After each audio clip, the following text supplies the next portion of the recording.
ట్రంప్‌కి సంబంధించినటువంటి కీలకమైనటువంటి పరిణామాలు కొన్ని చోటు చేసుకుంటున్నాయి. అవి అర్థం పర్థం లేనివి అన్నటువంటిది మాట్లాడుతున్నారు గానీ, చాలా టాక్టికల్‌గా మాట్లాడుతున్నారన్నటువంటి విషయం ఇప్పుడు స్పష్టమవుతున్నది. తులసీ గబార్డ్ అలాగే ఎవరైతే కాష్ పటేల్ వీళ్ళిద్దరిని కూడా ఆయన కీలకమైన నిఘా వ్యవస్థల మీద పెట్టుకొచ్చారు. వీళ్ళిద్దరూ కూడా భారత మూలాలు ఉన్నోళ్ళు కాబట్టి భారత్‌కి ప్రయోజనం అంటే భారత్‌కి కాదు ట్రంప్ ప్రయోజనాల కోసమే పనిచేస్తున్నారు.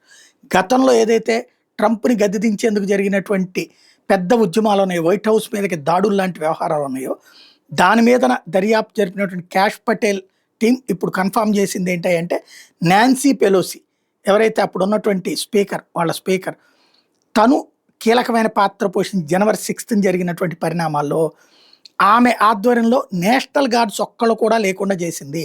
నాన్సీ పెలోసి ఆమె టీము కలిసి అక్కడ గొడవలన్నిటి కూడా విజువలైజ్ చేయించి 6వ తారీఖున అది మొత్తం తీసుకెళ్లి హెచ్బిఓకి అమ్మింది.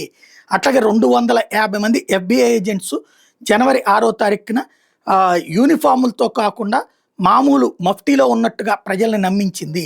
అక్కడ ఏ ఒక్కళ్ళు లేరు, రైట్స్ కంట్రోల్ అన్నటువంటిది జరపలేదు, అంటే కావాలని దాడుల్ని పెంచడానికి ప్రోత్సహించింది. ఇది కాష్ పటేల్ సంబంధించినటువంటి టీం దర్యాప్తులో తేల్చినటువంటి అంశం. ఏదైతే అప్పట్లో నల్ల జాతీయుడి హత్య దాని వెనకాల ఉన్నటువంటిది పక్కా స్కెచ్ అన్నటువంటి పాయింట్ని ఇప్పుడు వీళ్ళ దర్యాప్తులో తేల్చారు.